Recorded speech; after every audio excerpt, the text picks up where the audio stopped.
didn't start as me, you know, like wanting to be a rapper. I just came across an outlet and started writing poetry, and that was my outlet to, I guess, let out a lot of pain that I've been kept up inside over the years from, you know, growing up as a kid.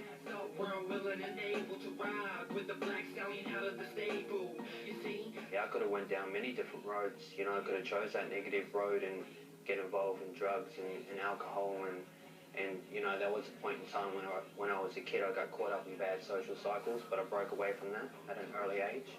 I guess, you know, I was, you know, I guess smart enough to realize that that's a wrong situation to be in and to search for better things. As I take a trip down memory lane, I think, man, what a damn shame. Can't explain the pain I saw in my mother's eyes. Raising 3 kids on their own, stress was a bitch, no lies. The poor nutty pension was the only income. She will say, son, I can't give you any pocket money. One of my tracks that people are very familiar with is called Scarred Memories, which is my life story.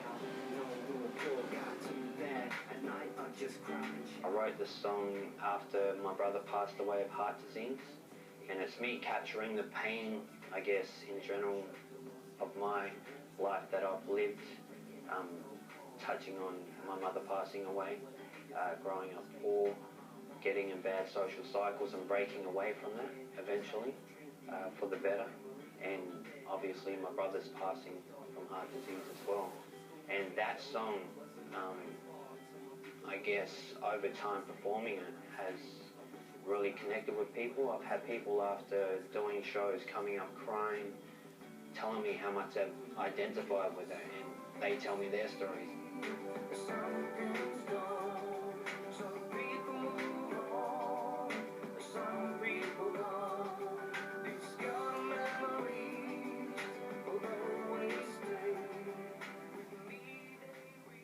Another song that I've done is called How Would You Like to Be Me? How would you like to be me? How would you like to be me? An aborigine, looked down upon in society. How would you like to be treated like a dog? By ignorant little suckers will make you feel odd.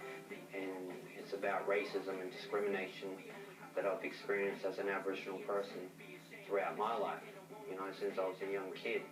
And I wrote the song after I'd experienced a situation in the pizza bar, and it was sort of like the last straw.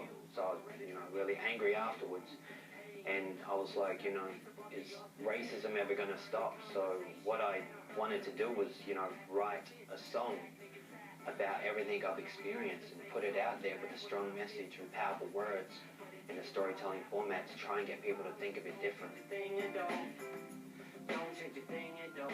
How would you like to be me? Stereotype. Why should I paint myself white to fit in right?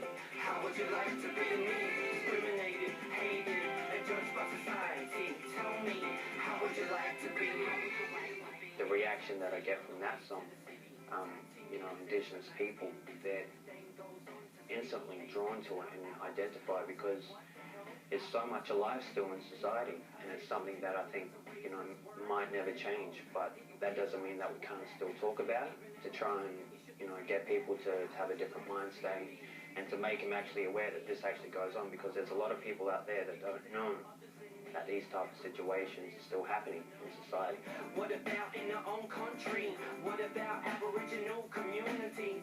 You know, situations that I've been in throughout life, I always try to remain positive because, you know, I feel as if,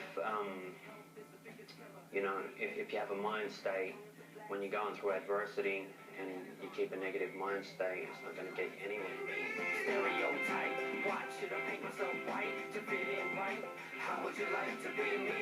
Discriminated, hated, and judged by society. Tell me, how would you like to be me? My dream, my childhood dream, was to play AFL footy, and I worked so hard as a kid, you know, to try and make that possible. And I had some really good opportunities. It was good. It didn't work out the way I wanted it to work out, but that's when music sort of took over, and which is a good thing. If I don't have dreams in life, you know, I guess life for me is you know, it's worthless, sort of, you know, there's no purpose. I always search for a purpose, and, you know, sort of like, I I guess, as a kid, I dreamed my way out of struggle, you know, like holding on to dreams and pursuing dreams, like as a kid, as a footballer, and always, you know, I guess holding on to that thought of one day, you know, being somebody and doing some good, like playing sports, and that didn't work. Find another dream to actually do some good, and it just happened to be music. When they take hurricane from the bottom, now plotting on a journey to overcome adversity. My life story told to rap, ain't nothing realer than that. Me being on stage is, I'm still learning as a performing artist. I guess for me it's the release as well, and me rapping. Everything I rap, I visualize what I'm going through. So sometimes I really get caught up in my own moments, and you know, like I said, I'm still developing as a performer, but hopefully I'm connecting at the same time. Yeah, my advice to kids is, you know, search and discover your dreams. Here I am, I'm called to shine bright when it